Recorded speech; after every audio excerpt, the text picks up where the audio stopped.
everyone. Carolyn for So Here's What Happened in Carolyn Talks podcast. First of all, thank you so much for speaking with us today. I really enjoyed the episodes that we were able to watch. And going off of Anthony's question with regards to representation that we see, I want to talk about the representation that we hear, because the music that is played is music that I'm familiar with.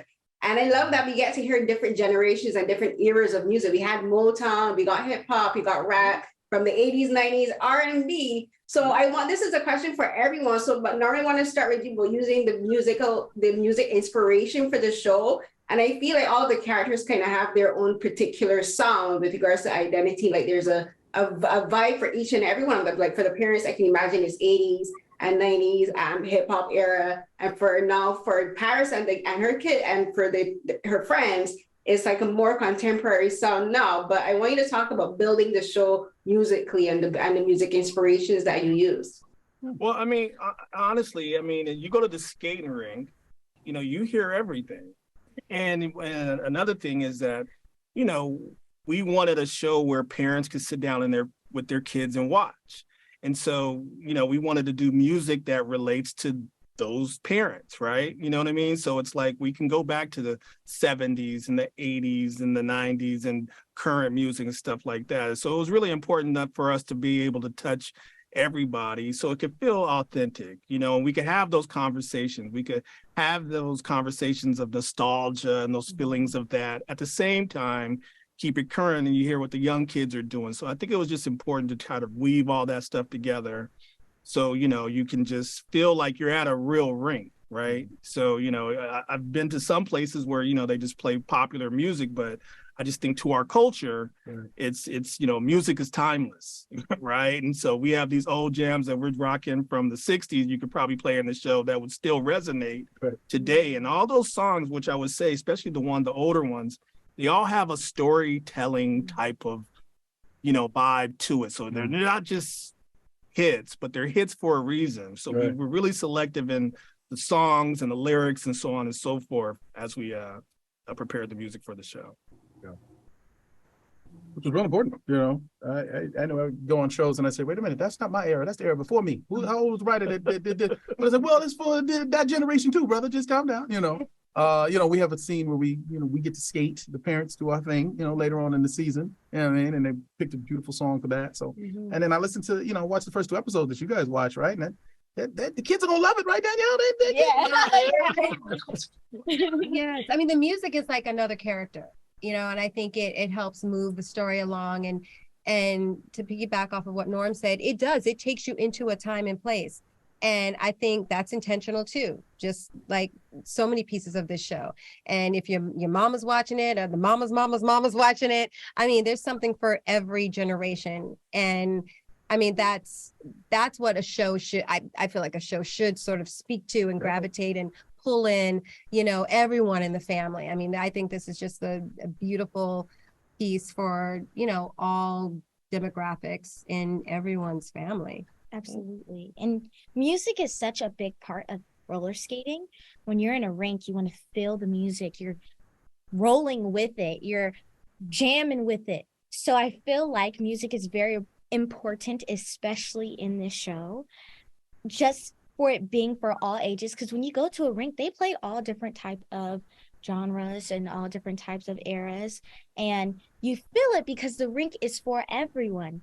Same with the show, it's for everyone. And I feel like it's really giving that inclusivity in different age ranges, different genres, different eras for everyone, and anything to like, it's for everyone. I feel like everyone's going to love it, especially with the music kind of connects with the skating rink for me. That's a very good point. You can tell she's a real skater. When I was learning this, we learned in a skating rink where they played a certain style of music, and it was kind of like I wasn't really getting it. But I put my ear pods in, put one of my jams on, I start flying around the ring. They're like, I'm like, yeah, this right here is all about the music, baby.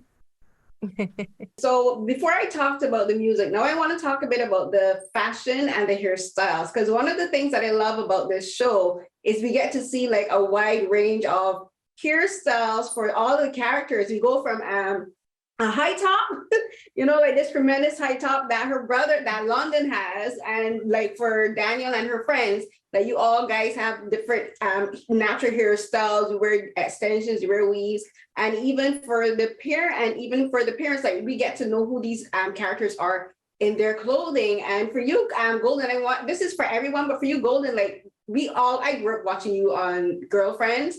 And like one of your character's standpoints was her fashion. Like, she had an amazing fashion sense. So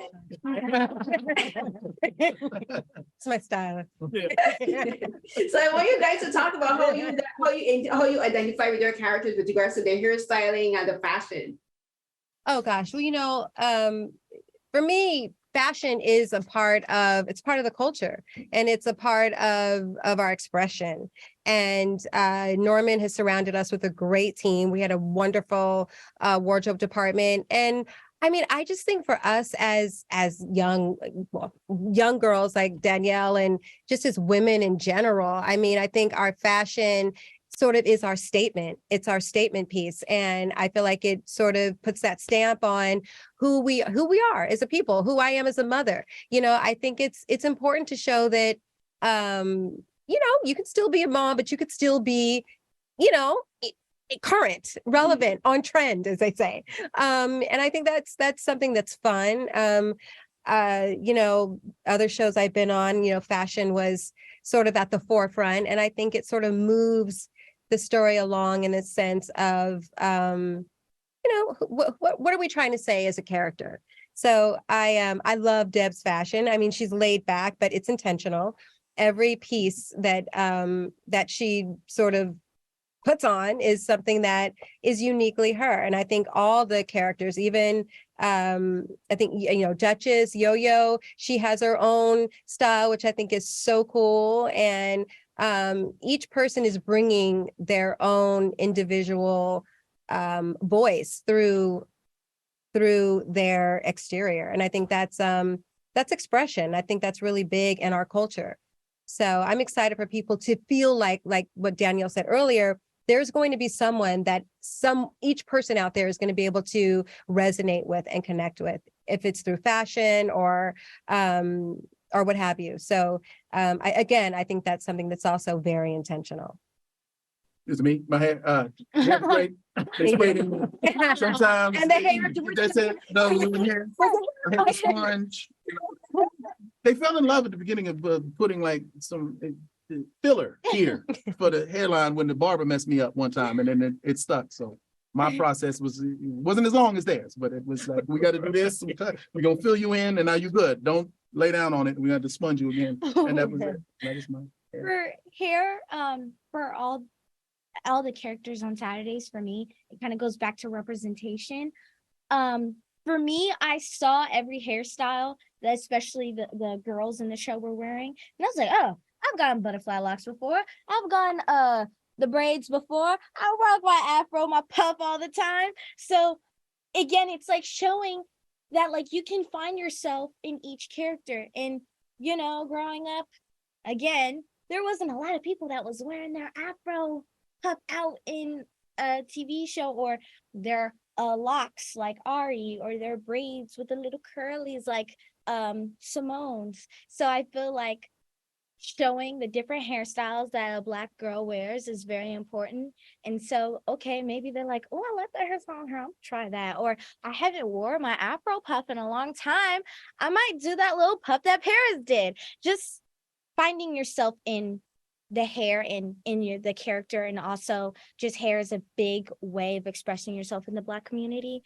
We have been using hair to express ourselves forever, since the beginning of time. So showing it in the show is very important, and I'm so happy that we do it perfectly. Yeah. Great, thank you. I can't wait to see what people say about the Afro pick scene. That was like a sound.